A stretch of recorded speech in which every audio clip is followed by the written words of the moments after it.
Welcome into episode number 20, fellas. Man, we are so excited. It's a Tuesday night, and we have so much stuff going on in the world of sports. I got my two partners with me. I got the G Mike, and I got the BC Brandon with me, guys. I'm so excited, man. Like I was saying before, we are on episode number 20. We could not have done it without you guys, so we really, really appreciate that out there. We are Views from the Stands, and we are a fun sports talk show. G Mike, man, how you doing tonight, man? You got anything you want to tell the audience, man, about number 20, man? This is a big deal for us. Yeah, man. Hey, we just got to keep it going, keep it consistent. Pretty exciting. You know, we got a lot more episodes to come, a lot more sports to talk about, a lot more beefing going on this podcast. So I'm excited, baby. There we go. Mr. BC, man. Let the people know, man. It's number 20. How you feeling, brother? Number 20. No, man. It feels really good, like considering where we started from at the beginning of this to see how we progressed to now. So I'm looking forward, like, you know, celebrating the past, looking behind a little bit, but now I'm ready to see what the future got, see where this goes. Awesome, man. Awesome. Well, yeah, like I was saying before, we are Views from the Stands, and we are live pretty much anywhere that you guys are. We're live on YouTube. We're live on Spotify. We are live on Millions. We are live on everywhere out there. TikTok, you name it, we got it. Everywhere. Well, fellas, everywhere. We also have a big show tonight. We have the World Series going to be taking place while we're recording. We got some basketball talk going on. There's a couple undefeated teams we're going to mention. It's midway point of the NFL season, so we want to find out from the Views from the Stands, who's real, who's not. We're going to break down each division and let you know who we think. We're going to give a little bit of mid-season NFL awards to the players out there as well. Before we get into all the sports talk, we have to pay some bills. Mr. G, Mike, let the people know what to do.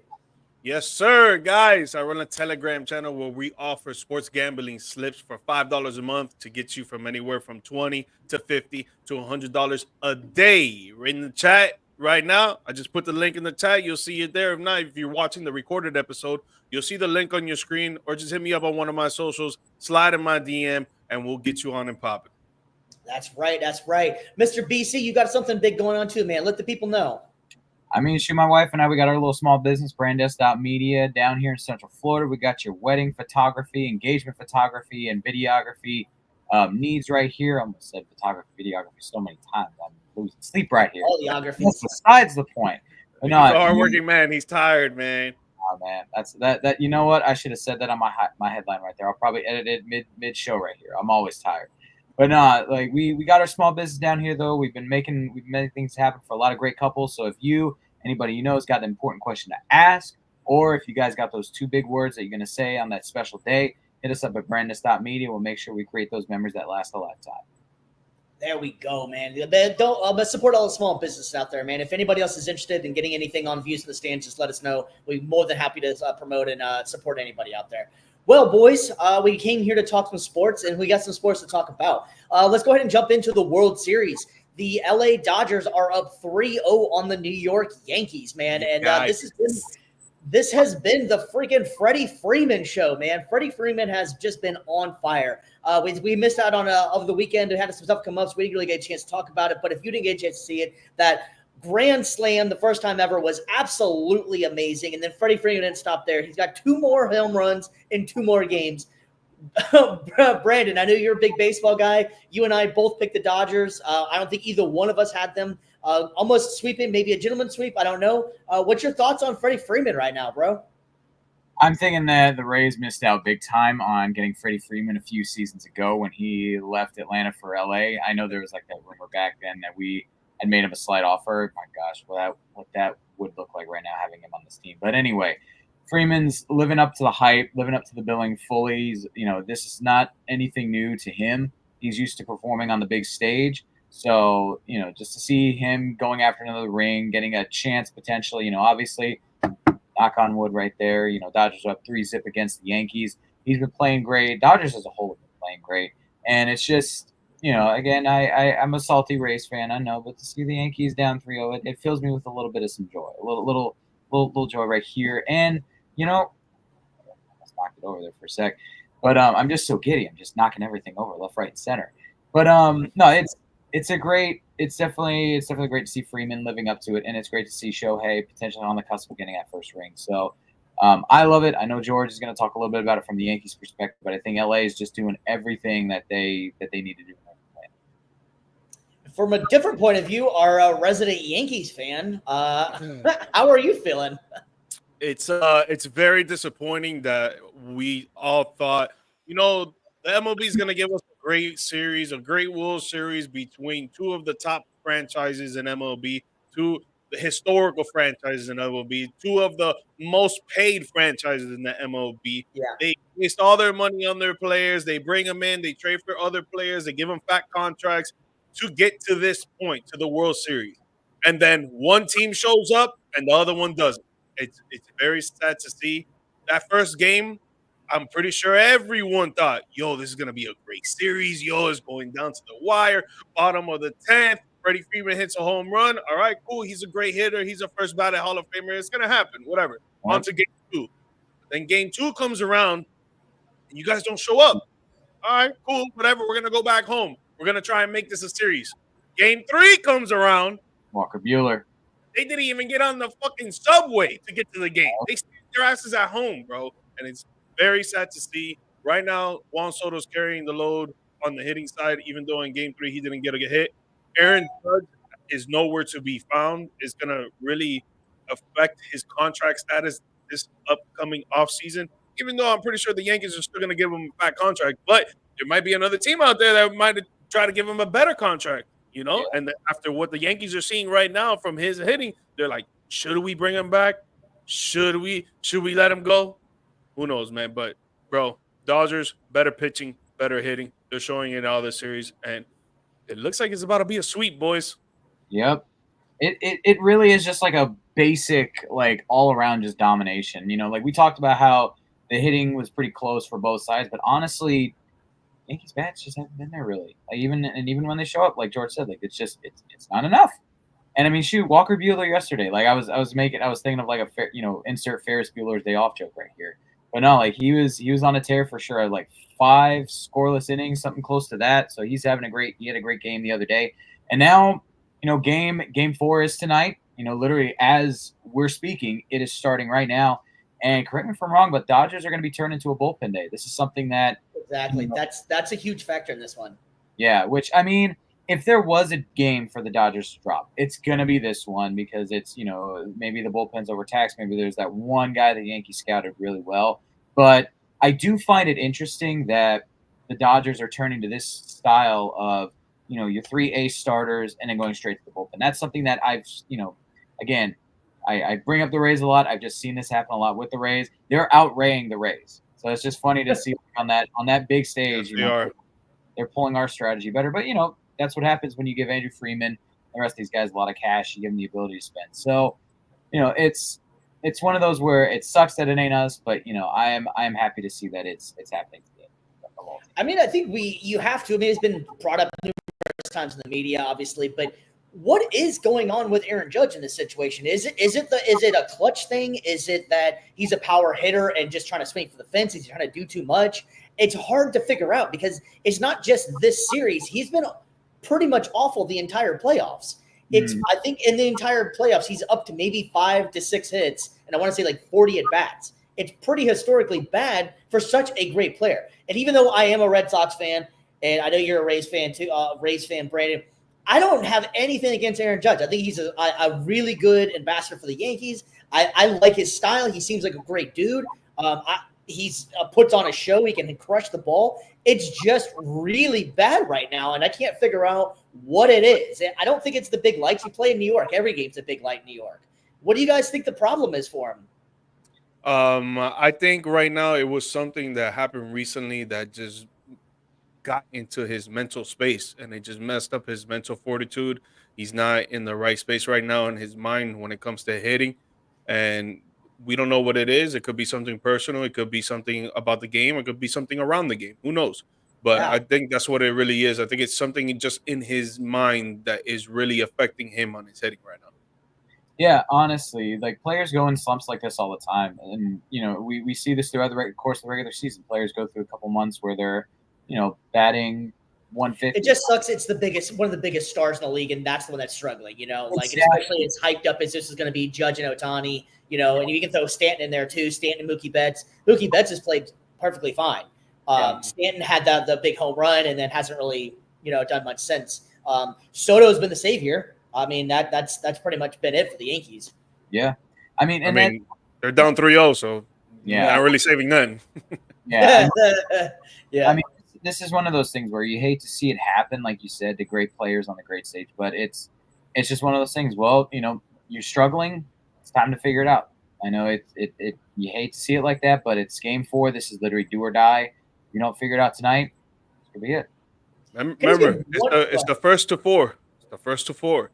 Exactly. Can I do one gripe that I think that baseball needs to try to figure out? And I know they're trying to speed it up a little bit, but these games just take so freaking long sometimes, man. Like I swear, like when you're there, you don't feel it as much. But like watching on TV, these games feel like it starts in the morning and ends in the evening or something, man. Like they're just taking so long. And I know they're trying to speed it up, and it is the World Series, so you don't want guys taking bad pitches. I understand all those aspects of it, but I just wish they could come up with something to get this thing going a little bit earlier, man. You're looking at between the starting at 8:05 and ending around midnight, pretty much every game. Yeah. Like that's a bit long. I think that definitely they need to look at starting maybe at like 7 o'clock. That's a start, and then maybe keeping one of the rules that kind of peeves me a little bit is that they kind of go back to the original rules for the postseason, and it's like they could kind of just keep the regular season rules for the entire postseason. I think nobody would be unhappy with that. See, I would be okay with cutting out some games. And I know that's probably unpure out there for the baseball, purists, if you will. I would be cool with 100.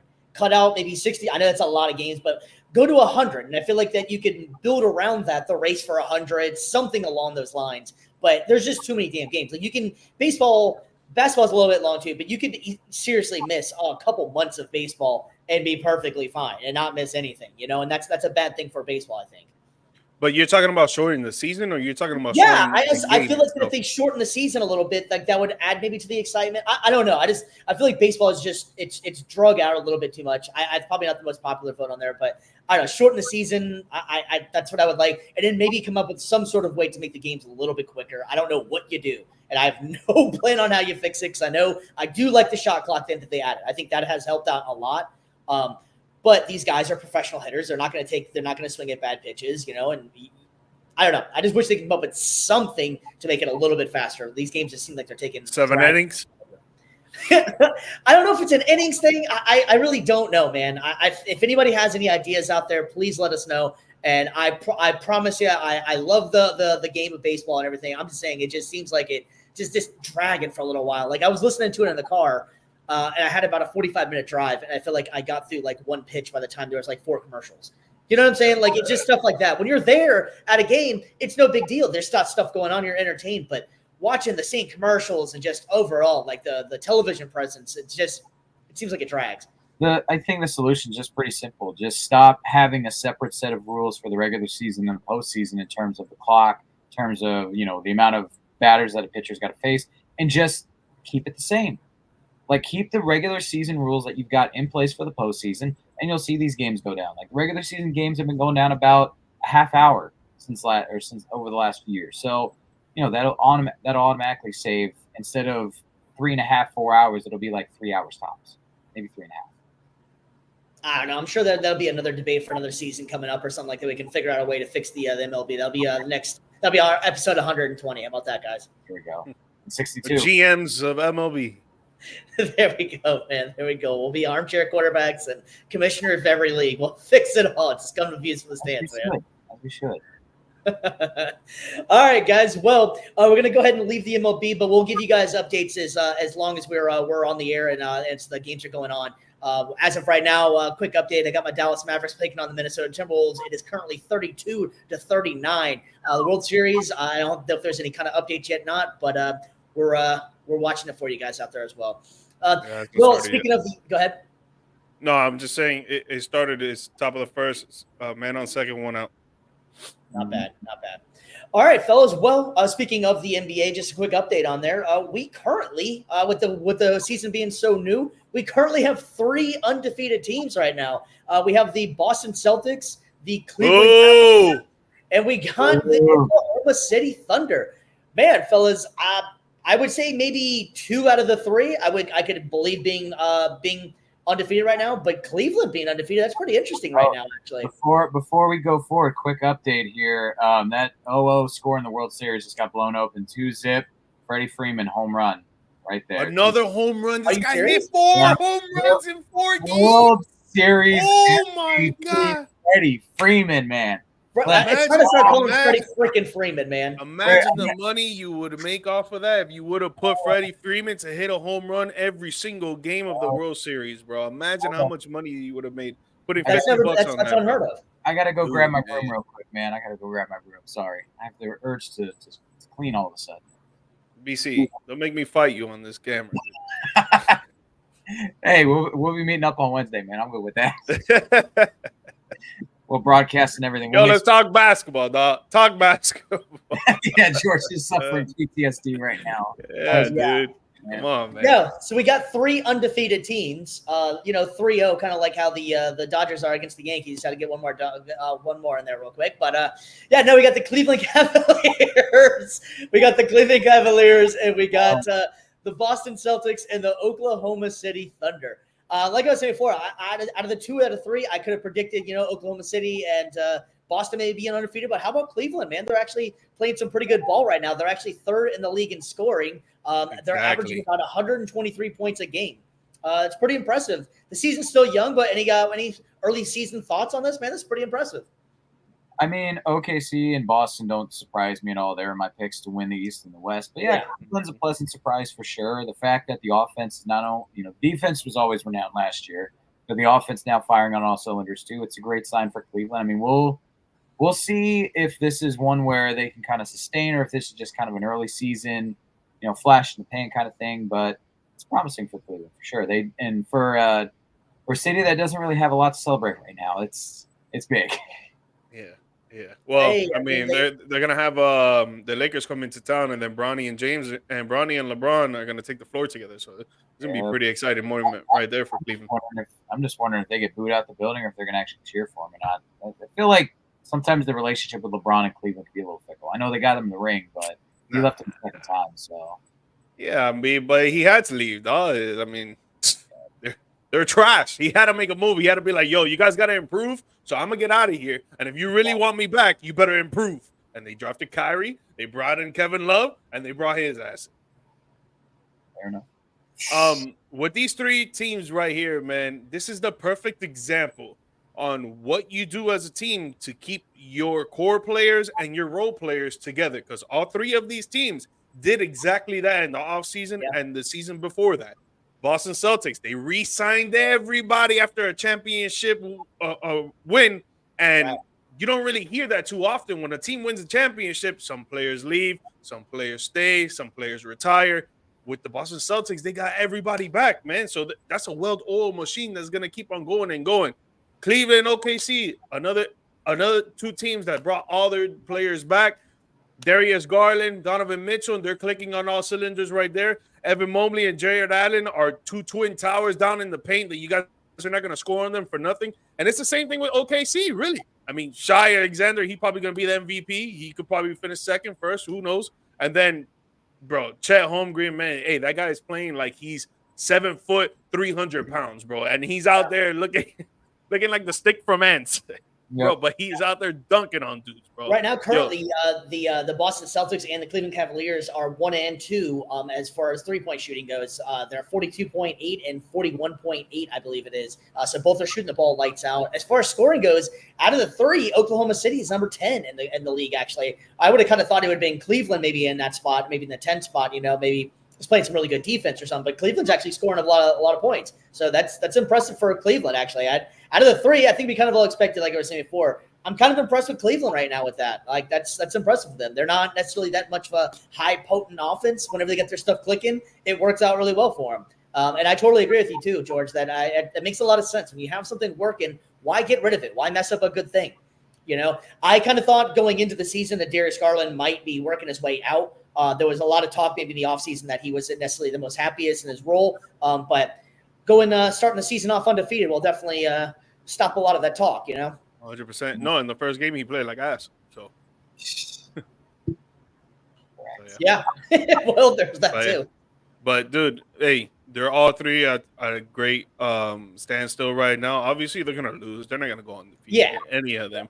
They're gonna lose. So don't be too hyped up on that. But like with Cleveland, like you said, Steve, like and BC, like they're great defensively last year and the year before that. Yeah. Now they're clicking on offense together. So that's gonna be together. dangerous for the East right there, bro. Dangerous for the East.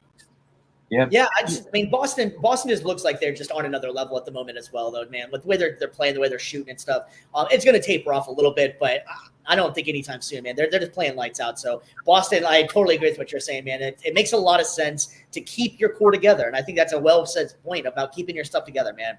If you got something that's working, why break it up? You know, and that's another thing too. I think with players as well is that. If you know that it's working out, why? I mean, always chasing money doesn't always help out in the long run, you know. And so a lot of those guys, probably especially Derek White, some of these guys could have actually probably got contracts for a lot more money, went to a lesser of a team. But why not stick around and get that gold while it's going gold right now? Yeah. Well, and the thing is, like, continuity is such an important thing. Like, we always talk about how we always see like super teams and big threes, big fours. You know, like we try to like bring all these guys together and just like, you know, like it's 2K and just chuck them in, like, you know, throw your toy box together and just make your superhero team work. It doesn't always work like that, especially if the pieces don't complement each other. So, you know, if you got, it doesn't matter if you've got like 4 or 5 all-stars on your team, if they all play the same game, you know, or even 3 all-stars, off Phoenix, they all play the same exact style of ball, they're the same style of player, it's not going to work out for you in the win column. And you'd rather have 1 or 2 guys that can be that superstar level player, and then everybody else has their role. They fit it perfectly, and you've got a well-oiled machine ready to win multiple championships. The thing with Phoenix, though, like this is one thing I don't like about sports, man.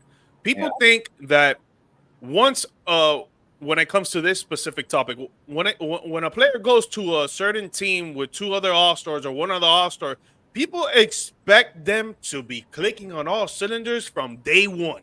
And it's like, bro, like, if you guys really truly play sports, when you go to LA Fitness to go play ball, or when you go to outside court to go play ball, or you go play softball with your boys, or you go play flag football with your boys, that first game, second game, third game, fourth game that you're playing with them, you're not going to know how they play. After a few weeks that you're playing with them so much, after a few months, maybe a few years that you're playing with them so much, you're going to have so much chemistry. You're going to know which guy is running route. You're going to know which guy is going to shoot this 3. You know which guy is going to play this defense. Like, that's how it works with sports. For you sports fans out there that really think that these players are going to mess together from day one, yo, you guys got to wake the fuck up. Yep. It's not 2K. It really is. Yes, bro, exactly. It's not 2K. Like, and even in some of the more modern 2Ks, they even have chemistry as a factor in that one, but you can turn it off. So it's like you can't control that stuff. So like everybody's got to flow together well. You know, it's just baffling to me that people out here really think that they know sports. I mean, shoot, some of these guys, they expect so much, dude. Like, well, what's funny is there's so much that goes into it, man. Like, you gotta have high energy. You gotta have positive energy. You gotta have a positive support system around you. You gotta be locked in, focused from day one, from hour 1 of your day to the last hour of the day. Like, dude, there's so much that goes into it, bro. Like, Well, and what's funny is a lot of the people a lot of the fans get this stuff as well from a lot of talking heads in media that get paid a lot of money to say, oh my gosh, we've got the Phoenix Suns have a 3-headed monster. They're going to score and set records for offense. It's like, no. They can, but it's not going to happen like that. It won't. That's the thing. You have 3 ball-dominant scorers in isolation. That is their game. Make that work. Yeah, but they're making it work now, and it's what, year 3 for KD and Book, and then year 2 with Bradley Beal in it? Yeah. They're making it work now. If you've seen the last 3 games, they're playing very well together. The game against the Lakers. With Phoenix in particular, it doesn't help the fact that Bradley Beal's been pretty much hurt since the jump of this thing, and they haven't really ever had the chance to ever really make it work. And they tried to make it work last year, it was already too late. It didn't really matter, and they didn't have a bench, and they had no defense. Right, they were in rest mode. When you have no defense and no bench, you're not gonna win nothing, bro. You're not gonna win nothing. No, I totally agree. Yeah, well, the NBA season's still pretty young, so that's just a quick highlight of what's going on with the season right now. And honestly, we'd be remiss, and I know BC will appreciate that one, man. How about Paolo Banchero last night, though, man? Man, put up a show last night, man. And he had 38 points in the first half. Yeah, something like that. Got a 50-piece, 13 boards, 1 assist shy of a triple-double. That would have been 50-piece triple-double, man. 50-piece triple-double. You know how hard that is, bro? Yep. That literally means you're doing everything. Yeah. And he plays defense, folks. He plays defense. He does. Yeah. Shout out to Paulo, man. What a game last night, man. It just seems like if they could play the freaking the Pacers every damn night, man, he'd be doing all right, If Orlando plays the Pacers in the playoffs, you already know who to take, baby. You already know who to take. Well, I mean, dude, if we can play the Pacers and the Heat in the playoffs, that'll be fun. That'll be fun. I'll go to the game here, and then I'll go to the game down south. There you go, man. We'll travel. We'll make it work. That is. But I want to get a Paulo jersey, bro. I'm a big fan of his. Yeah, I like Paulo a lot too. I think that was a great pickup for Orlando, and he just fits what they're doing down there. They're all young and they all get along. And just a quick update: Dallas just took the lead against Minnesota. Just throw that out there, just as a homer. Anyways, Dallas is a better team. Dallas is a better team. We're gonna go jumping away from the hardwood and go back to that gridiron because we know we got to get some football in there. And man, we had a football game on Monday Night Football, baby. We're gonna have a quick recap on that one, man. We had the Pittsburgh Steelers taking on the New York Giants. Pittsburgh got the win. If you didn't get a chance to see it, it was 26-18. Russell Wilson went 20 of 28, 278, and 1 touchdown. Daniel Jones went 24 of 38, 264, 1 interception, no TDs. Najee Harris had himself a game, man. He went 19 carries for 114 yards. And how about Mr. Tyrone Tracy? Maybe that's what that song was back in the day. You better call Tyrone, man. They're talking about this dude, man. 20 carries, 145 yards. Whoo! Man, my boy was cooking last night, man. But then he got a concussion, man. He got a fucking concussion at the end. I know. It's such a shame, man. It's a shame because he was looking great. What a story for that guy, too, man. He's been just been a spark for that team. They thought they had Devin Singletary as their main guy, and then Tracy comes off the bench and just looking lights out, man. And he was a receiver in college, folks. He was a receiver in college. 100%, man, 100%. Malik Neighbors is looking out of this world as well. He almost had a crazy touchdown that was really, really close in there. But that's obviously not the major touch that everybody wanted to talk about that in this game. But BC, man, what was your thoughts on this Monday Night Football game? I mean, going into it, I kind of just predicted it was Steelers walking all over, New York and everything like that. Because I mean, it's the Giants, it's Danny Dimes. Like, it's a recipe for full disaster anytime he steps. He played good though. I know. Good. I know. Man, Daniel Jones, they should move on from him, but he is actually playing pretty damn good this year. It's not great, but it's probably one of the better Daniel Jones. I don't know about this year, but this game he played. I mean, he's had some flashes. He's had some flashes where he's played some pretty decent games. But again, is that worthy though of being a starting NFL quarterback? No, you don't want great. No, they need to move on from him, but he's not playing as bad as he, I want to say, usually does, because I feel like I'm, shitting on him a little bit there, but he's had some stinkers again. Deserves to get shitted on. He deserves it. Jameis Winston has shown flashes of greatness. That doesn't mean that he should be a starting quarterback in the NFL. He's good as a backup, and I think that's he is now. Yeah, well, I mean, and that's the thing. Like, he's perfect for that role, and I think that's Daniel Jones after this season. I think that that needs to be kind of his role moving forward. It's just good for a couple games or so, can manage it. He's got some sneaky athleticism there. He can take off when he needs to, but his main thing is just don't screw up, play good when you can. But yeah, overall it was a solid game. But yeah, no, as we're going to talk about, there's definitely some controversy here in this game for sure. Yeah. For sure, both quarterbacks played good. I saw the quarterback play was really nice. Obviously, Russell Wilson did a little more than Daniel Jones. Daniel Jones couldn't really do anything in the red zone, and even the offensive line couldn't do anything in the red zone because that defensive line for the Steelers was getting home when they got into the red zone. And Both teams played pretty good. Steelers just played better. 99% of the money was on Steelers money line. So Vegas, fuck you. Yeah. Other than that, I know we're gonna jump into it now, so we'll just segue. There was 2 touchdowns that were taken away from George Pickens, and Steve, if you want to let them know what happened with that second one, that just happened right there in the screen, folks. Yeah, if you're watching live, and if you're watching on the replay, we got it covered for you on here, man. So he only was able to get 1 foot down, got it down twice, but it's just absolutely amazing play because the fact that he was not able to get that other foot down and still hold on to the ball, took a vicious hit, cut onto the ball, and they took it away from him. It sucks because it's technically by the rules that is not a catch, but that's a catch. No.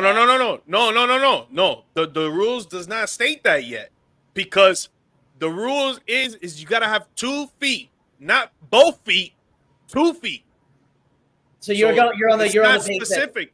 It's not specific. No, what I was gonna say is I'm glad that this happened, right? So now in the off season, they're gonna think about what to do, and I really think that they're gonna go with both feet, not only 2 feet. They're not gonna let that happen again. They're gonna say both feet have to touch. So you're on the thing, like if that's ever happens again. So if he gets the same foot in the instance this season, if they don't change the rule, if they don't make it specific, and that happens again, I think they need to give it to him. But I don't think they will because they already made a decision here with this one.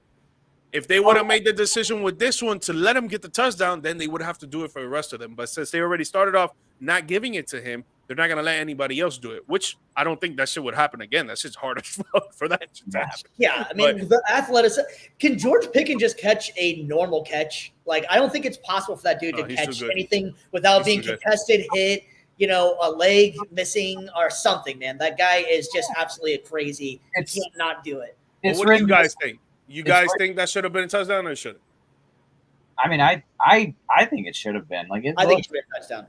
I mean, with the amount of time that dude spent in bounds, and then because 1 foot was just dangling there for a second, and then he falls on his butt out. Like, come on, that's ridiculous. Yeah. But as a quick live update, real quick, Luka just went to the locker room, so that's not good for the Mounts. Probably got to take a dump, dude. I'm hoping so, man. I'm hoping so. But yeah, man. So I agree. This whole thing about catches in the NFL, it's been going on since Des Bryant, in which that one it looks so undeniably like that was a catch. Now looking back on it, I don't know how they didn't call it then, but yeah, looking back on it now, it just makes so much more sense that should have been a catch as well. But honestly, yeah. I think they should just make it either need to make the college rules, the pro rules, as in 2 feet in bounds for college, or just make the pros college rules 1 foot. Just pick a lane, stick to it, and stop trying to differentiate the games too much. Yeah, I think 1 foot would be awesome for the NFL because I think you'll see so much crazier catches. It would be insane. And as fans of the game, we want to see that entertainment side, bro. We want to see more entertainment. This is why you guys made these kickoff rules to put more scoring aspects in the game. Put 1 foot. Maybe there'll be more scoring. Yeah, and then maybe let's trade off a little bit with some maybe more defense. Let's let some more physicality kind of take place. It's a trade off. More offense here, more defense here. Yeah, exactly. And shouldn't the NFL just take into consideration if it looks really cool, it's got to be a catch? I mean, come on, man. That would turn it into. I agree, right? But then I thought about it. It would turn it into an opinion based. Just throw a flag, be like, that was awesome. Never mind. It'll be too opinion based. You got to go off of facts and what the rules are. You know what I'm saying? Yeah, 100%. No, that'd be just ridiculous if that. If one ref doesn't really mess with that dude, he'd be like, nah, that shit wasn't that nice. It wasn't that nice. Yeah, exactly. Did the crowd like it? Okay, cool. That's a catch. Let's hear it from the crowd. Right, exactly. It always goes to the home team, man. The crowd has spoken. They wave the catch off. Yeah, pretty much. That would be insane, man. But yeah, that was. How about Calvin Austin in this game though, too, man? Calvin Austin had a run, a punt back, and a punt, and a caught a TD. Yeah, and caught a TD. What do you think of the Steelers going forward with old Danger Russ, or now is he going to buy Hustle Russ or whatever the hell he is now? Russ is looking all right, man. He's perfect for what Pittsburgh is doing. They don't really have necessarily that. They have George Pickens as their number one for sure. But Najee Harris is playing really good. They got Jaylen Warren, but I think Russ is playing pretty decent here, man. What do you guys think? I mean, if he's what they need, then just keep playing him. Like, there's no reason to take him out. It was kind of the same thing where I was miffed at with Fields taking him out because he was playing decent. But yeah, if you feel like Russ is playing better at quarterback than Justin Fields was, and the team's playing hot, keep him in. Don't. The main thing is, if you're Pittsburgh, if it ain't broke, don't fix it. Don't try to overthink it. Don't try to overwork it. Don't try to run like these 2 or 3 or these 2 quarterback plays or whatever. Just what you got right now works. Keep it. Well, that was the rumor that their Justin Fields, I think, still has maybe a hamstring issue. I guess it was, but they're talking about running both quarterbacks at different packages and running different things, which I'm okay with that. I think that would be kind of cool. I've mentioned that actually like 2 weeks ago that I think that'd be great for Pittsburgh, is to do that. Let Justin Fields do what he can actually do.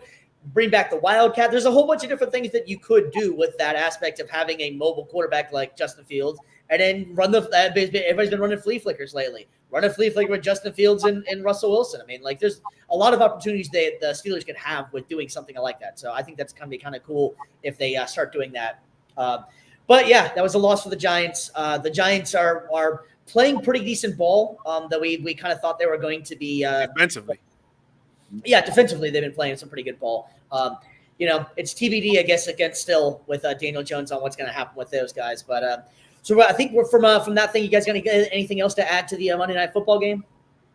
Just want to say, Sean Payton, this was your fault. Yep. This was your fault because Russell Wilson's out here balling 2 games in a row. He couldn't do it in Denver. I wonder why. Sean Payton, it is your fault. That's Sean Payton's fault. All right, fair enough. I'm sure he's super upset about that after having Bo Nix, who's playing pretty well himself, actually. Well, and then also, I'm pretty sure he watches this podcast. So yeah, big time. He's made multiple comments on the screen. Number 1 subscriber. But Huge Stands guy. I think also, guys, don't forget to subscribe, baby. Yeah, there you go. Share, do all that. Like this video, do all that jazz. But I think also too, like with Denver, it's not just Sean Payton, but also Denver. You traded all that draft capital, all those assets to get Russ, and then you let him walk in 2 years, and now you've got nothing. And you still paid him. You still paid him all his money. Congratulations. So, gentlemen, that's a hell of a segue because we are going to start talking about the AFC West right now, man. And so the AFC West, it's a hell of a division we got going on right now. We're going to go ahead and go through all the divisions right now through football, and we're going to give our opinions on who's real and who's not. Obviously, right now we got the Kansas City Chiefs sitting undefeated. They're in first place in this division. So I think the Chiefs, without a doubt, obviously are real. Out of this division, I told you guys from the start of the season, we did this in the beginning of the season. I thought the Chargers were going to be a little bit better than we thought. The Chargers aren't too bad. What are they sitting at? They have a winning record, I believe, at this point. I think they're 4-3 right now, so I don't think they're doing too bad. But out of this group, I would be on the lookout for the Denver Broncos, man. You're just talking about Sean Payton. I think Bo Nix is kind of coming into his own. He's looking a lot better than when he first started out. Denver might be making some moves, man. BC, what's your thoughts on this division, bro? I mean, for me, it's a 2-horse race with the division as far as the contenders, quote unquote. To call Los Angeles a contender is probably a bit much, but I would say that they're legit. I mean, you can't have one of the best defenses in the league and not be considered legit. So I definitely got to give the Chargers that, and obviously Kansas City's Kansas City. We're gonna find out when the Bucs come to town. They're gonna dog walk them. So spoiler alert early. But I know I'm very pessimistic right now, and I have every right to. But you cannot take this away from me. I just disagree with you. I don't think that they're going to dog walk because they play good enough to win, but they're not playing super up to par. If you watch every game, it's been close. It hasn't been a blowout like that. And but Mahomes been throwing picks too. Right. Kansas City definitely looks beatable. It's just finding the way to beat them. That's been the thing is that Kansas City, I don't think they're going to go undefeated this season. They're going to drop maybe 1, maybe 2. It'll definitely make the playoffs without a doubt. They're not going to have a collapse like that or anything. But having said that, though, they definitely don't look as dominant as they've looked for the past few years. Yeah, but I think that they're just looking for that one game where they can, they make that statement and be like, oh yeah, this is our league. Like, we're not just fumbling and stumbling our way to 7-0. Like, yeah, we're gonna put a statement on this. And the one thing I understand with Mahomes, like, he's been throwing a lot of picks this year. the Bucks struggle to get interceptions. Like the amount of times I've seen catchable interceptions go through their hands has been ridiculous. And their defense, Kansas City's defense has been fantastic, and I think the Bucks offense will be really tested against them. But yeah, Kansas City's offense will. The way this defense has been playing, it would not surprise me to see them just blow it. Maybe blowout's a strong word, but I see this by a couple scores. But anyway, back to the main point though. Kansas City, definitely, class of the entire NFL. Los Angeles, one of the best defenses in the league. Got to put them up there on that list too. But the Raiders and Broncos, I believe they still have a lot left to be desired. Yeah, definitely. I do like Bo Nix. I think he is coming into his own for sure, like Steve said. But I don't think they're gonna push enough to get the wild card spot. The Raiders out there, they're looking horrible offensively. They're not going to really do much. The Chargers, they may get into the wild card spot, but the thing is they have so many inconsistencies on offense that sometimes they look good, sometimes they look bad. Their defense is great for sure, top 15, but when it comes to the offense, man, they're so inconsistent that it's tough. The running game is pretty good, but now lately, the last 3 games, it's been just all right. It hasn't been J.K. Dobbins hasn't been having the explosive plays that he had to start. That he had in like the first 4 games. Yeah, exactly. And then the Chiefs, they're not playing so great, but the thing is that they know how to win and they find ways to win, and this is why they're undefeated. Yeah. I mean, I would think out of obviously the Chiefs are going to, I think make the playoffs. That's without a doubt. I wouldn't be surprised if the Broncos snuck in a wild card spot there, though. I like the way they've been playing lately. Now, granted, they've played a couple, lower tier teams the last couple of weeks. It just seems like everything's starting to click a little bit for them, But I think kind of funny that the Chargers defense is playing so well whenever they had a defensive-minded coach for the last couple of years, besides before Harbaugh got there, and their defense was always just awful. It's like Brandon Staley just wasn't a good coach, man. They haven't really changed much in Los Angeles, and they just couldn't get the offense going. But so, yeah, I think out of this division, so we'll go ahead and wrap that one up for the AFC West. Obviously, the Chiefs are for real. Mm-hmm. All right, so we're going to go ahead and stay in the AFC. We're going to move over to the mighty AFC North. And, boy, what a division this one has been, man. If you could have thought the way this division is gone, who the hell not? Who the hell thought? And I have to bring this up again because I was making a joke and got laughed at every time about this. Pittsburgh has a chance, okay? And who the hell would have ever thought that? And I was making a joke when I said Pittsburgh had a chance. Originally, we did this a few weeks ago. But Pittsburgh legitimately has a chance, especially after the way things went out last week. So, yeah, man, what's your guys' thoughts on this wild division, man? Dude, Go ahead. Oh, no, I'm just saying, this is the toughest division in football to predict. The AFC North, even with, Browns and Bengals and everything like that, it is still a dogfight. It is tough.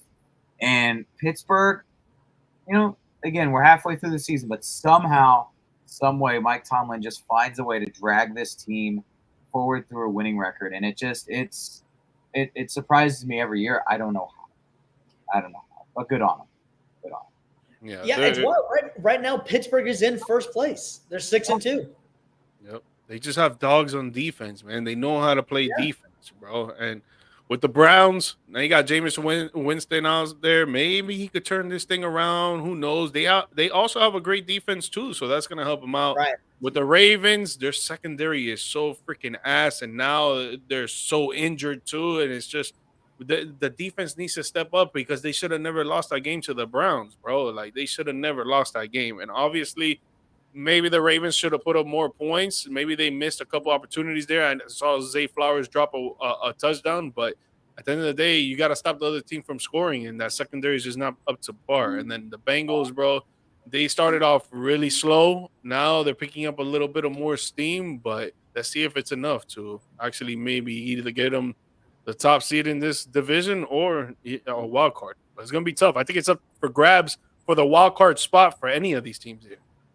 The Bengals were my pick to win the division, and I couldn't have been further from the friggin' truth the way it seems like so far.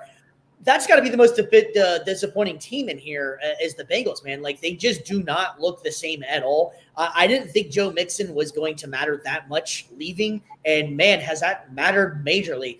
And they've been historically as a cheap organization. Jesse Bates is playing great for Atlanta right now. The Joe Mixon, they should have kept him around. Like they're playing with fire, and they're going to eventually end up losing T. Higgins, which T. Higgins constantly is hurt, but whenever he's on the field, he's a major factor. And Jamar Chase might just walk it off the field too. Like, granted, he has one more year left on a contract, but he's already made it pretty clear that he wants to get paid. So basically you have Joe Burrow and a defense that isn't playing well, man. That's got to be one of the most disappointing teams in this division. Yeah. It sucks, man. It sucks. Mhm. We'll see what's good. I Do you mean, think that with old famous Jameis that Cleveland actually could make a run?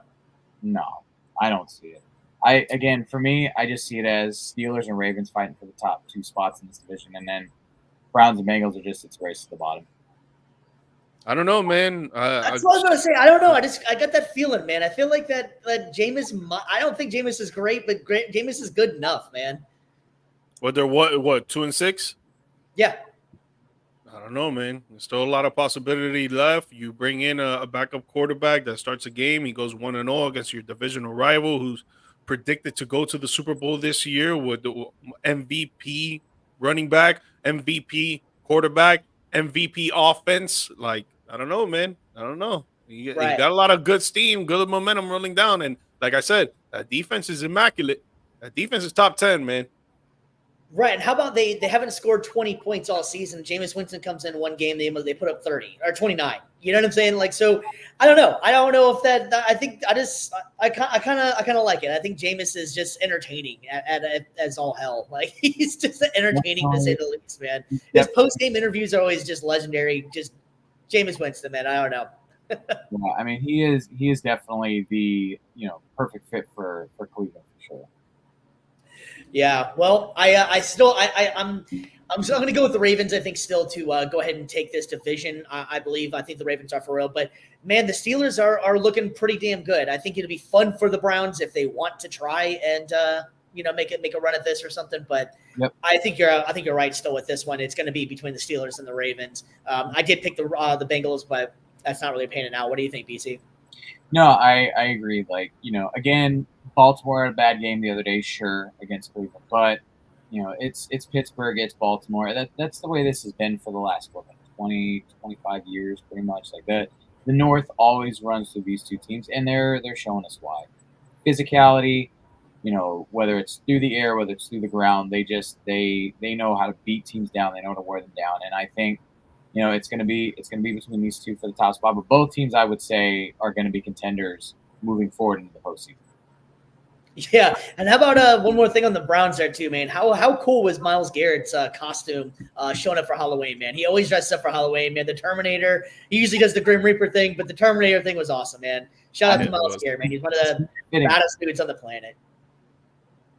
All right, well, we're going to go ahead and leave the AFC North and head into my division in here and talk about the AFC South, man.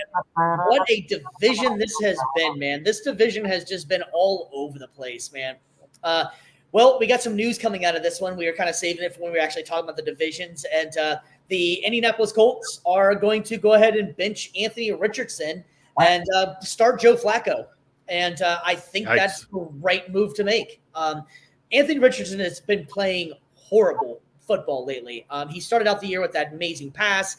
If he seems like if he could play the Houston Texans every week, then he might have a chance of doing something relevant. But he's just inaccurate, and that's been the problem going all the way back to high school, going back to college. I don't think that Anthony Richardson is a bad quarterback. He has all the athletic traits you want in the world, but he's just not ready to be at this level. He was a combine star, and I don't think looking back on it, just like you do all the time, hindsight's 2020. There's no way they would have retaken him, knowing what at the 4th pick, knowing what they know now. They would have probably made a move to get up C.J. Stroud, maybe try to get Marvin Harrison or something. But I think it's the right move. The kid needs to sit down. He made a boneheaded statement at the press conference, talking about he was tired, so he checked out. I also do respect it. At least he was honest, but it was the dumbest thing you could say. You're never going to say that, man. You're a franchise quarterback. You are tired. It just sounds really stupid and really bad. And let's face it, man, Joe Flacco has looked actually pretty damn good the couple games he's played. I mean, for the old man, he's still slinging it pretty good. He's averaging about 300 yards and 2 touchdowns. It's pretty much always been his stat line. So I think it's the right move for the Colts. The Jags have been all over the place. They are not. It doesn't look like they're a very good team. I can only say that as they beat the Colts. Having said that, they just don't look like they are put together. I don't think Doug Peterson survives the season. If they lose maybe 1 to 2 more games, I think Doug Peterson is out. I can't tell if it's Lawrence or if it's just bad coaching. And Tennessee's a mess. Houston's been the face of the AFC South for the last about 2 years, maybe 3, something along those lines. Jacksonville started out really well with them with the AFC South a couple of years ago, and then just had a debacle, and they haven't really won since. I think Indy still can make a run at this, but I think it's Houston's division to win. That was you guys' picks whenever we did the division picks earlier in the season. But I'm not counting Indianapolis out of this yet. And that's not just really being a homer. I think that they still legitimately, both games they played against Houston have come down to the wire. This game, if they would have been, it was about an arm tackle away from getting that run back, they would have took the lead with, I forgot how much time was left. That could have been a whole different story. Both games, it came down to the wire for these two teams. So I don't think Indianapolis as a whole is out of it. Just Anthony Richardson has just not been playing well enough to continue to be the starter. And they've also announced that they're not like totally done with him, that they're going to try and work him back in. But as of right now, he is out. And we also had some news out of Houston as well that Stephon Diggs is out for the season with a torn ACL. BC, I'm going to go ahead and leap off my soapbox for a minute here. What's your thoughts on the AFC South, bro? No, I mean, you pretty much said it perfectly. Like, honestly, it's such a mess right now. My favorite going into the season was Houston. I thought pretty much it was going to be just them and nobody else, but now you lose your number one receiver for the season. Fortunately, they're not just a one receiver show there. They have multiple targets that they'll be able to go to. They got Joe Mixon there. But, that definitely does put a damper on them. But Indianapolis benching Richardson in favor of Flacco, I think, is definitely the right move. Again, for long term, it doesn't seem like it because the old adage is, well, you need to let the young guy get his reps in. You need to let him be bad. But this is his time now to just learn from the pro and just kind of learn from the veteran and get his opportunity. But the rest of the division, it's a hot mess for a reason. I still think out of this division, though, I would say Houston is still, even with the injury bug hitting them, the injury bugs hit every single team just about. Especially this year. Yeah, I don't know what it is, but it's just everybody's getting hurt left, right, and center. So even with their injury to the number one receiver, they are still the class of this division, and I think that they can still win it pretty handily. And I would not put it past them to still somehow make a surprise run in the postseason. Yeah, I definitely got Houston at 1, but I thought it was going to be a way closer race between Houston, Jaguars, and even the Colts. I knew the Titans were not going to be there. Will Levis is just not at that level yet. I think he'll get there, but he's not at that level yet. And now they trade DeAndre Hopkins, so now he's on one roam receiver down. And the offensive line is not that great. The defense is pretty good, but the offense is just not working up to par with the defense is playing pretty damn good. Yeah. But Houston, I had a feeling that they were just going to take. We all had the feeling he was going to take number 1. And losing Stephon Diggs, it's going to hurt them, but I still think that, their defense is in the middle of the pack of the league. Their offense is top 10, top 12. So I think they're still going to really do work, and especially they're going to rely a little more on Joe Mixon, which he's been having a phenomenal year, going crazy out there. And then Tank Dell is going to be the number 1 receiver right now until Nico Collins comes back. And when Nico Collins comes back, that deep threat is going to be back there.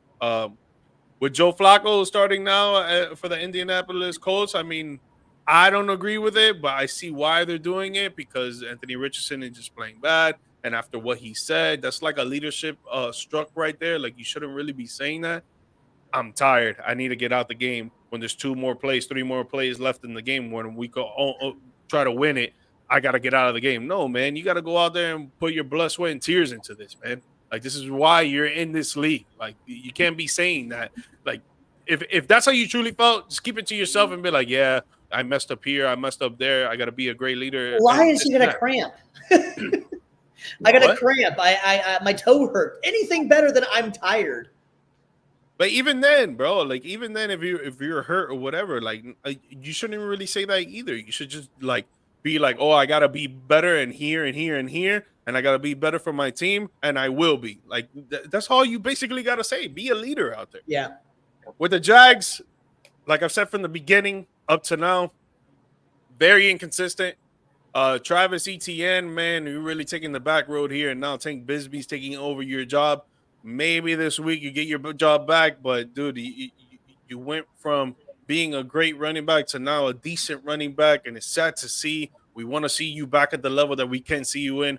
Trevor Lawrence, you're making too many inconsistent plays. You're not making good decisions all the time. You're like you're getting fed up with whatever defense is being thrown at you. You're getting scared sometimes. You're not making sure on what you really need to do out there. It's a very inconsistent offense. The defense is in the bottom pack of the league, so that team is just in disarray. When I'm pretty sure a lot of people thought they could probably take the second spot in this division and maybe the wild card to try to get into the playoffs. So this whole division is in disarray, but I do see the Houston Texans. I saw a lot of them right now. So. Yeah, and essentially with the Houston Texans as well, if you think about it, with Stephon Diggs going out, it's basically once Nico Collins comes back, I want to say he's coming back next week, maybe. It's back to the same Houston Texans that pretty much they were last year. Exactly. With adding on a better running back in Joe Mixon. So I don't think it's really going to affect with Stephon Diggs, unfortunately. You never want to say, they're not going to mean anything, but losing Stephon Diggs, I don't think it's really going to change much for them. It's not the end of the world. Yeah, they can still maintain without Stephon Diggs, I believe. I still, just being a homer here, I still think the Colts have a chance to make the playoffs at least out of the division, but something's got to give with Anthony Richardson. I don't know if it's starting back over or what, or get him a new coach. As for not head coach, I mean it's like a quarterback coach or something like that. The kid is literally throwing like 36%.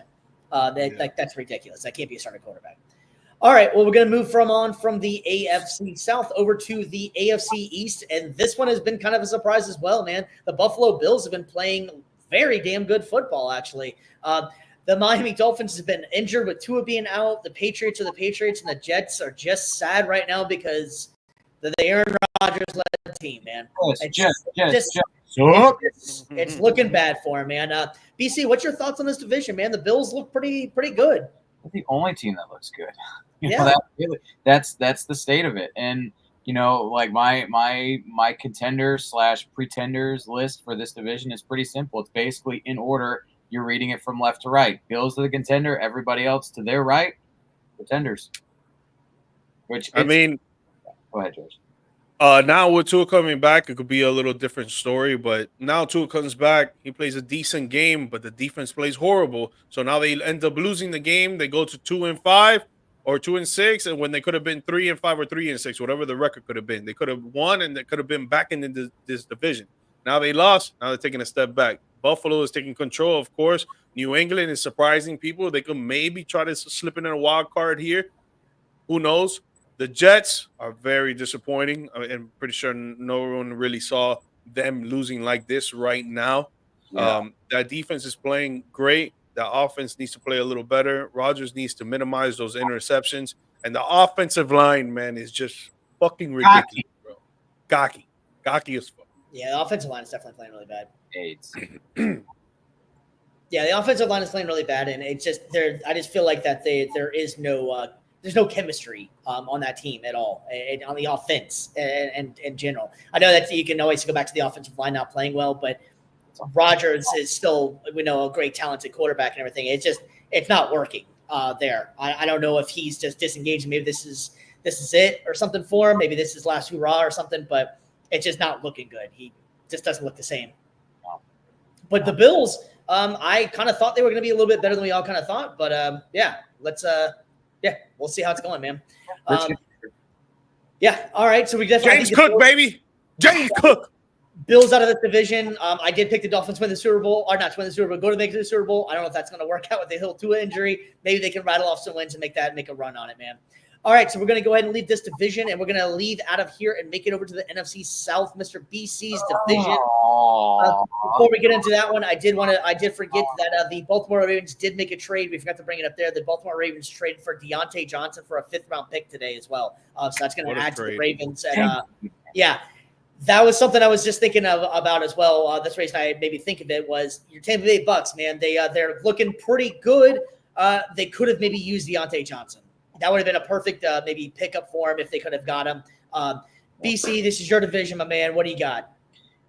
Same as the last one, man. Like right now, until I'm proven otherwise, unfortunately, and it gosh, it pains me to say this, Falcons are the contenders and everyone else is the pretenders, man. Like, no, like it really is. I mean, Panthers, I don't have to explain. Saints, I don't have to explain. They were two week wonders. Bucks, their offense can put up 30 points for sure. They're inconsistent as heck. They have a game plan, they execute in the first couple quarters, and then they go straight away from it and go to something else. And the defense, last few weeks, has not shown up at all. So until they get their act together, until Mike Evans comes back, until all these guys get their act together, I'm not calling them contenders. I got the Falcons in this one. They're playing the best of this division, which, depending on how you feel about it, it's not saying much. Yeah, I mean, the Saints can't score for nothing on offense, so that's why they're not doing good in this division, because their defense is pretty damn good. The Buccaneers and the Falcons, they could score at will, but they have no damn defense. Their defense is not showing up for nothing. And then the Carolina Panthers are just trash on both sides, and even special teams, even their water boys, their trainers, they're all trash. They're just bad out there. They're not going to get close to getting a wild card. But when it comes to the Falcons and the Buccaneers, it's up for grabs on who gets first place. It sucks Mike Evans is out for a few weeks. It sucks that Chris Godwin's out for the rest of the year. But maybe they can make a trade. Maybe you could get Cooper Kupp. I thought they were going to get Deontay Johnson, but that didn't work out. He went to the Baltimore Ravens.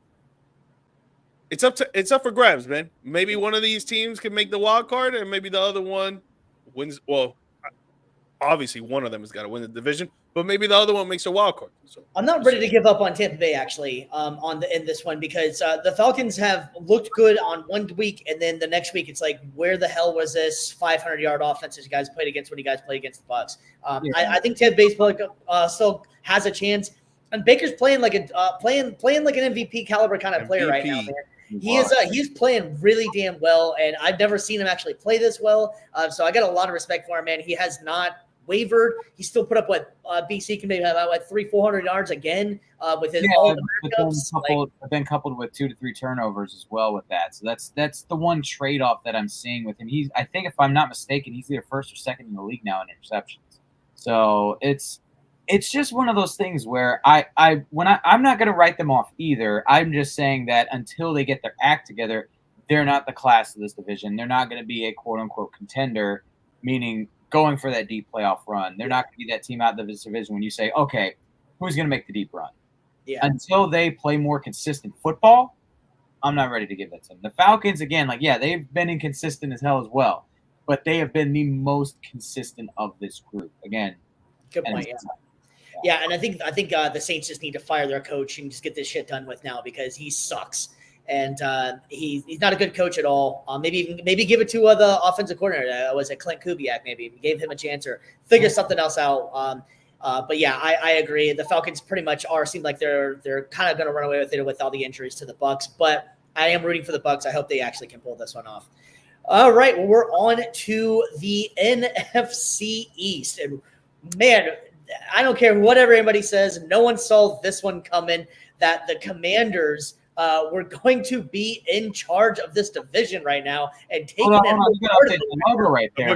The boy got that Redskins logo. Yeah, there. Bro. Yeah, I did that for you there, BC, man. Oh, bring it back. Bring it back. Bob's coming for us, man. We screwed. We really screwed. Oh man. I did think that the Commanders were going to be a little bit better. I just didn't think this damn good, man. Jaden Daniels is off the chain right now, man. Especially after that Hail Mary. Say what you want about all the holding and all the hoopla that happened with that. The Commanders are playing pretty damn good football right now. The Eagles are starting to maybe look like they're putting it together. Maybe Nick Sirianni shaving his head was actually what they needed. And the Cowboys, I'll let you handle that one, G-Mike, man. I don't know what the hell they're doing. Oh, my God, man. They're not doing nothing, bro. They're just sucking. They're sucking the life out of me. They're sucking the frustrations. They're giving me frustration. They're giving me disappointment. They're giving me negative energy, dog, that I don't need right now, dog. You need a therapist, my God. Oh, man, I don't need a therapist. I need them to win some fucking football games. That would be the therapy. Yes. That's all it takes, just win some football games. Look, we are all suffering together, man. We are all suffering. Yeah, collectively, all our teams are not playing well. This sucks. They are sucking cock and balls, man. It is bad. Oh man. Just to go to the division, man. I think the Eagles are gonna take it. I think they're like what Steve said. They're coming into their own. They're gonna actually ramp it up here from the rest of the season on. The Commanders are pretty dope, but I feel like it's gonna come down to the wire at the end of the season.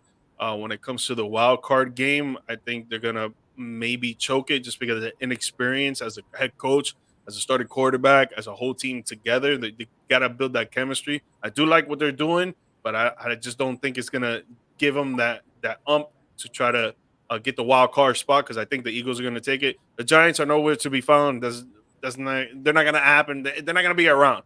And then, man, the Cowboys are not going to get a wild card spot either, bro. I'm telling you right now, they're going to finish third place, bro.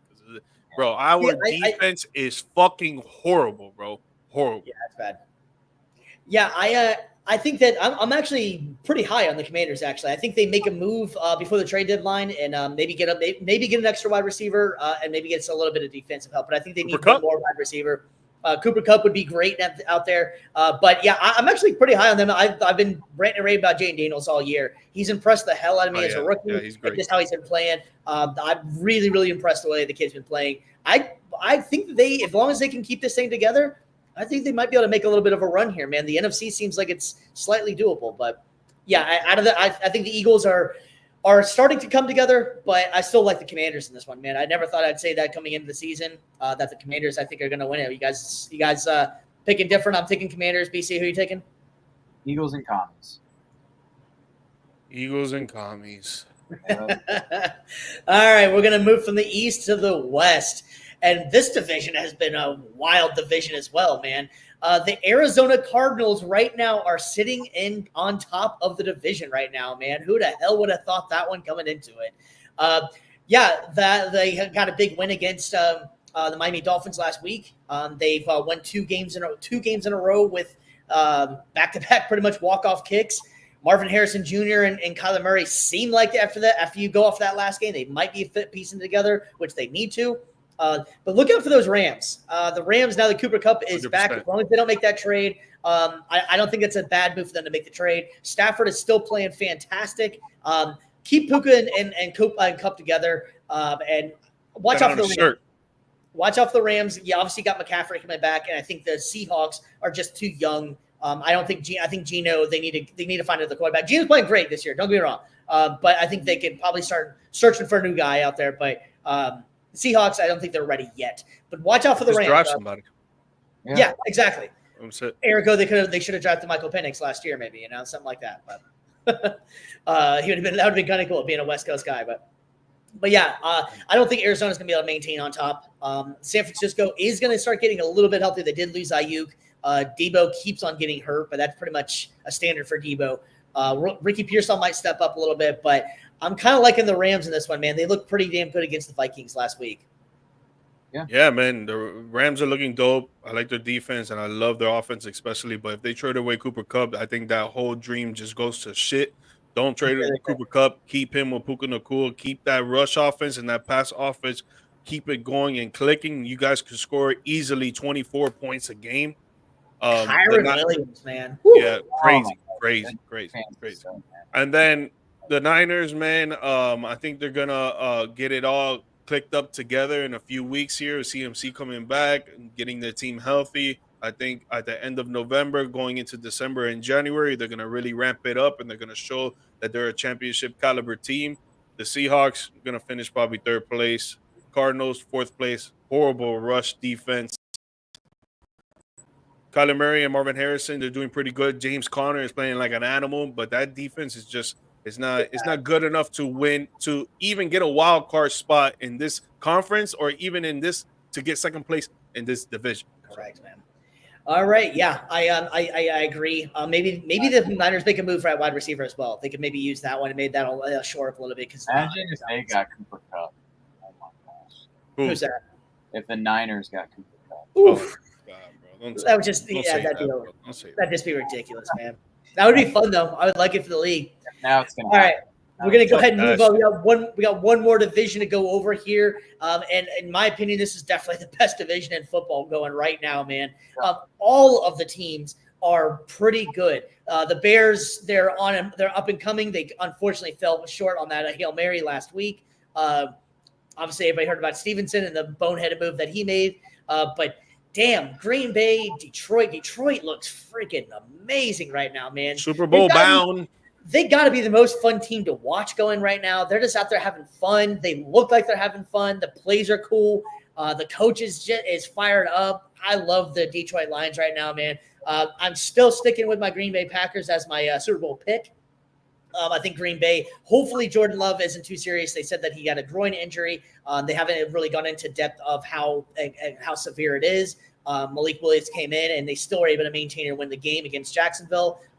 They do play the Lions this week, so that's going to be interesting to see. They need Jordan Love for that as well. And the Vikings, can't forget about them. They started off so great. They've lost 2 in a row, but it's been 2 hard-fought games. It's not like they've just gotten blown out or anything like that. They've had 2 really good games. BC, what's your thoughts on this one, bro?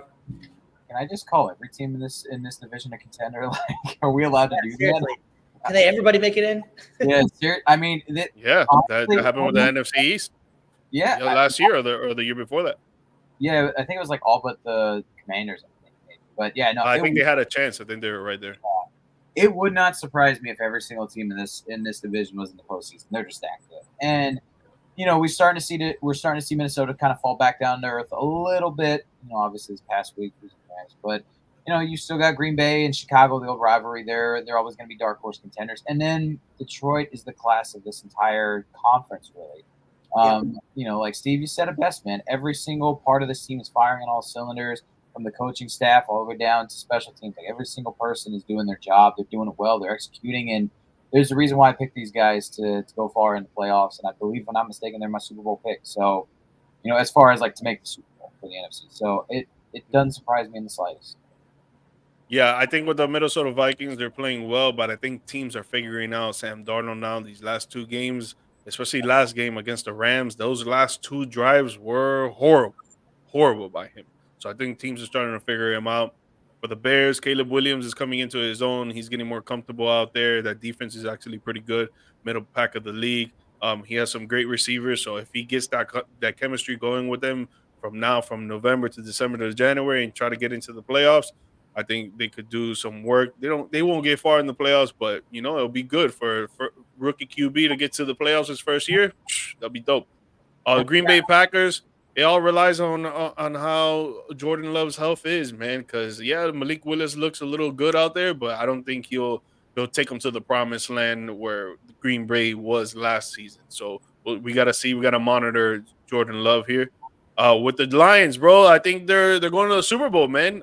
For them, I think the only weakness for them is their secondary still, even though they're playing a little bit better than they did in the beginning of the season. But I think they still need some tweaks in the secondary there. You know what I'm saying?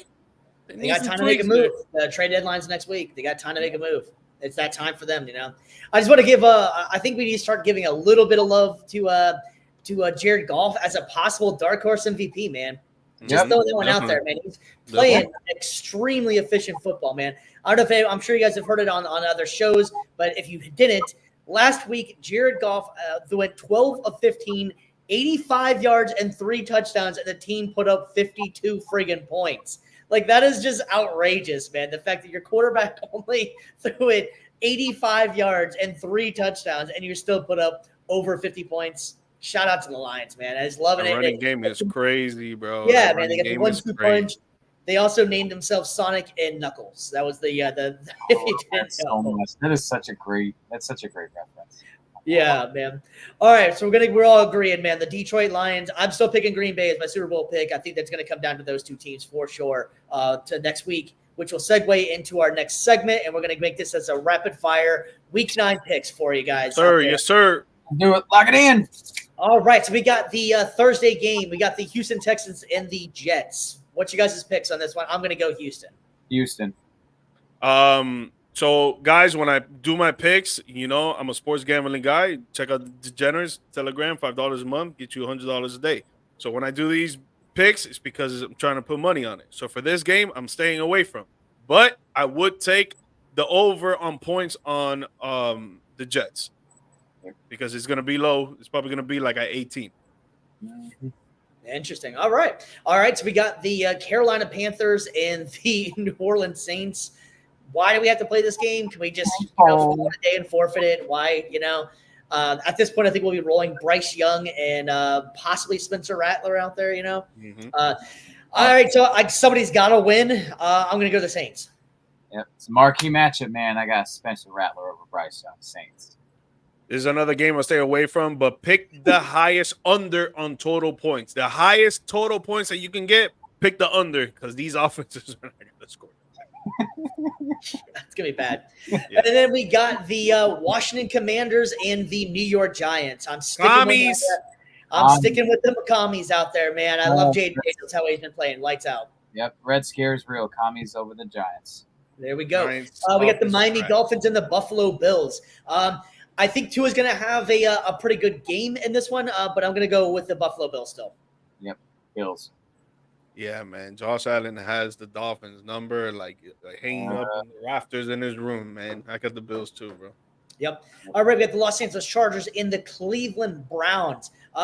This one I'm going to go with Cleveland, man. Jameis impressed me a little bit. I know the Chargers defense is pretty good, but that was also the Cleveland Browns defense is pretty good. But I'm going to go with the Cleveland Browns. I'm going to give the edge to the Chargers in this one. I think that they reopen famous Jameis's turnover bakery and they cook. I'm going to go with the Cleveland Browns. I think Jameis Winston's going to keep riding this momentum, and he's going to throw 2 touchdowns, and he's going to win the game. James is going to eat some more dubs, man. And alone. All right, so we got the New England Patriots and the Tennessee Titans, and this is another one that's like, ugh. Wow. I'm going to go with New England gets back-to-back, even though they probably don't want to win back-to-back. They just wanted to beat the Jets last week. I guess I'm going to take New England. Do I have to? This is No. Wait a second. No. I take that back. I'm going Tennessee because of the defense, and I don't think that Drake May is going to play. So never mind. I take that back. I'm going Tennessee. You know what? Let's just do it. Tennessee. Why not? I have no dog in this fight. This is another game I'm going to stay away from, but Yeah. take the highest total under points. Highest total under points. Other one. All right, so then we got the Dallas Cowboys and the Atlanta Falcons. I'm going Atlanta. Dallas has just been not looking right. Yeah, it's not prime time, so Kirk Cousins will pick Falcons. Oh, my God. Dude, at least you don't have to do this at the end like I do, man. You can get yours out of the way quick. I'm going to pick Dallas. Picking Dallas. I like it, man. You gotta ride with your boys, man. All right, so now we got the Raiders and the Bengals. I'm going with the Bengals. I think they're going to get right on this one, and Joe Burrow's going to have himself a good game, man. I think Jamar Chase maybe gets 1, maybe 2 touchdowns. Agreed. Bengals over Raiders. Yeah, Bengals for sure. They win by 2 touchdowns and a field goal. So then we got the Denver Broncos and the Baltimore Ravens, and like I was saying before, I'm kind of feeling the Denver Broncos. So I'm going to take the Denver Broncos, and what I think will probably be an upset over the Baltimore Ravens. You take that upset. I'm taking Ravens over this one. I think Lamar and King Henry just run over everybody. Yeah, I don't think the Ravens lose 2 games in a row. I got the Ravens. I'll have to give Lamar some credit. I've been slightly a Lamar. Anti-Lamar, if you will. Yeah, progress, baby. Let's go. He's playing really good this season. I'll give him credit where credit is due. He's playing pretty good this folks. season. This is what we do from here on Views from the Stands. We grow. We grow as people. I'm still not taking him as the clutch guy or something like that, but he's playing pretty good, man. I have to give him mid-season, we're gonna talk about Anthony Edwards being good. Yes, I was gonna say No.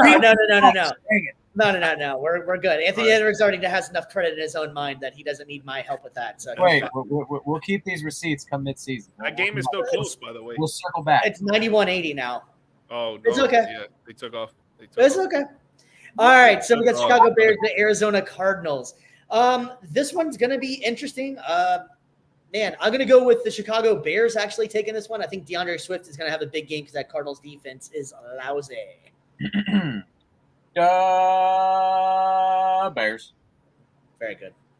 I'm so iffy on this, man. I know. So I know. iffy on this. Stay away again. You gonna pass? I'll tell you right now, though, what I'm not iffy on is a DeAndre Swift anytime touchdown. Agreed. All right. So I'm staying All away right. from that game. All right, so now we're moving on. We got the Jacksonville Jaguars heading out to Philadelphia to take on Eagles. Eagles. I'm going to go Eagles fly. Fly, Eagles, fly. Los pájaros. That would be Which bird. means birds. Yeah, there you go. There you go. Look, he's learning. Yeah, see, right? I got Pereira Right. right the other day. I got the tongue rolling. I'm And good it means to go. something else, too, but we're not going to talk about that. All right, we got the Los Angeles Rams taking on the Seattle Seahawks. Man, I already been rating a Raven Bible a couple minutes ago. I'm going with the Los Angeles Rams. They looking pretty good with Matthew Stafford and them boys. Rams are gonna keep rolling. Yeah, I got the Rams, too, but I think it's going to be a close game. I think the Rams win by a field goal. I like it. That's an interesting game, man. All right, so we got the Detroit Lions against the Green Bay Packers. If Jordan Love plays, this is probably the game of the day. I'm going to go, depending on if Jordan Love plays. If Jordan Love plays, I got to go. I'm going to go with Green Bay taking it. If not, clearly Detroit is playing lights out right now. But so I'm going to be. I'll go Green Bay. Just make it easy. I got Detroit. I'm gonna say Detroit and also pick the less total points over. Less total points over, folks. That means it's gonna be a high scoring game. All right, so then I don't know how this still stuck around to be the Sunday night game, but we got the Indianapolis Colts and the Minnesota Vikings. Man, it's going to be tough. I really, really want the Colts to win just to stay relevant with the AFC. But I got to go with the Minnesota Vikings in this one, man. I think the Minnesota Vikings have been playing really well. The defense, they'll probably – well, it is Flacco now. I would say if it was Anthony Richardson, they're guaranteed to get probably 2 interceptions. Flacco can sling it around, but I'm going to go Minnesota. Yeah, it's a primetime matchup, man. Joe Flacco versus Sam Darnold. Let's go. But I got Minnesota taking the edge in this one. Yeah, I think it's going to be a close game right at the end because the Colts defense is pretty good, but I think the Vikings are just going to put up more points, so they're going to take it. All right, and to close it out on Monday Night Football, we got the Tampa Bay Buccaneers taking on the Kansas City Chiefs.